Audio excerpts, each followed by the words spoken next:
welcome to another episode of Lattes with Leanne, and today I'm thrilled to introduce Alton Moore.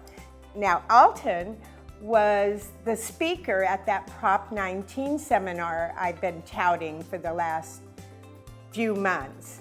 And now you're going to get a little sneak preview of what we talked about at the Prop 19 seminar. So maybe you can hit the highlights of it, because you know it's been concerning me because of the negative impact of it. So that's, I think, maybe if we bullet point all the impact, but then we can focus on the problems with it, and those are what we want to address, right? Of course. Well, first off, thank you for having me here and having me at the presentation. It was very fun to speak to all of your different clients and different people who are interested in it, because Prop 19, as Leanne mentioned, has been a pretty prevalent issue since it got passed late in November of 2020 and gone into effect in 2021.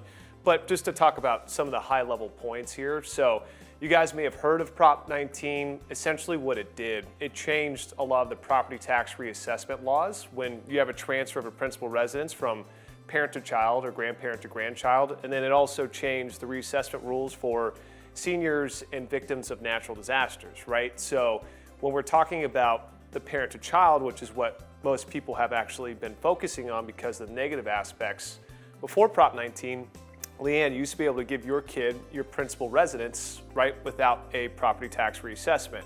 Right. Now, nowadays, and after the passage of Prop 19, that's become much more limited.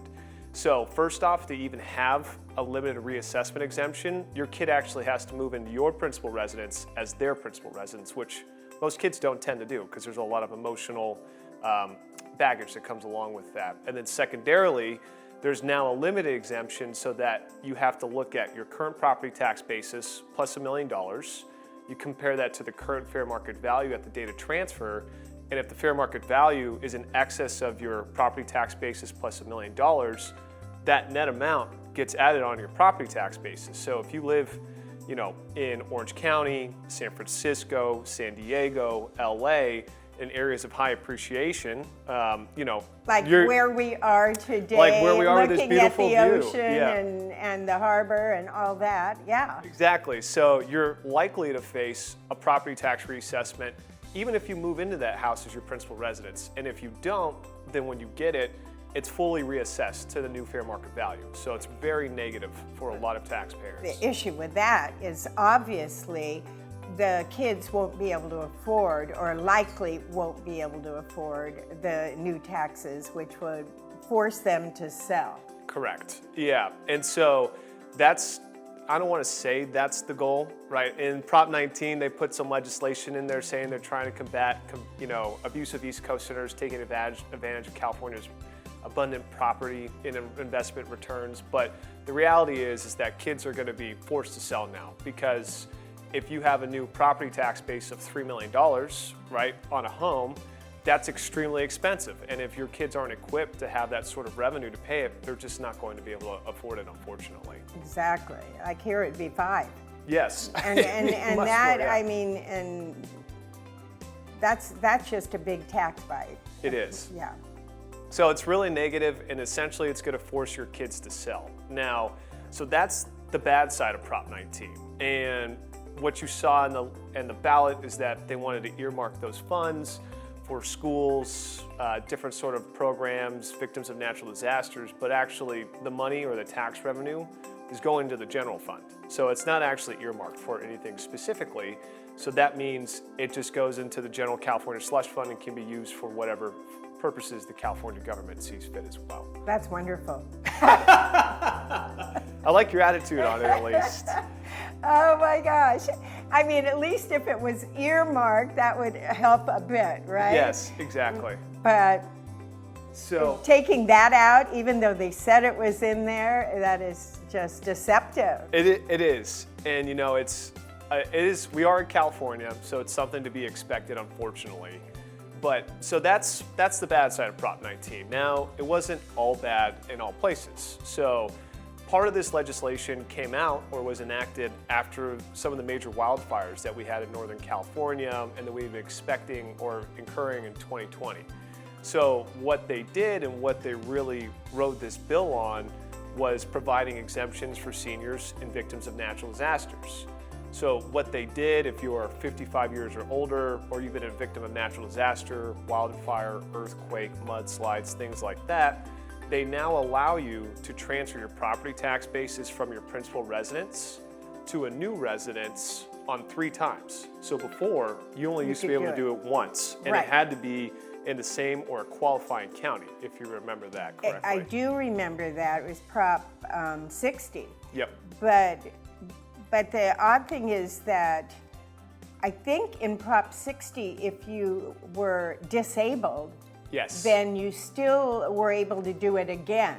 Correct. So it was a little different. So there used to be 2 different props, right? There was Prop 60, 90, and then even 115. I don't remember. Exactly. So they all used to have their own certain sets of rules, and then you're right, disabled, I forgot to bring that up. So they had a different set of rules for seniors, different set of rules for disabled persons, and different set of rules for victims of natural disasters. Underneath the new rules, they just combined them all. So each one of those categories can now use this 3 times. However, so it has to be from principal residence to principal residence. You can use it 3 times. You can go from any county. It doesn't have to be within certain qualifying counties. Now here's the catch. If the new house you buy, there's always a catch. I know the $1 million catch. Yeah. So if the new house you buy has a fair market value in excess of the previous house, that differential gets added on your property tax basis.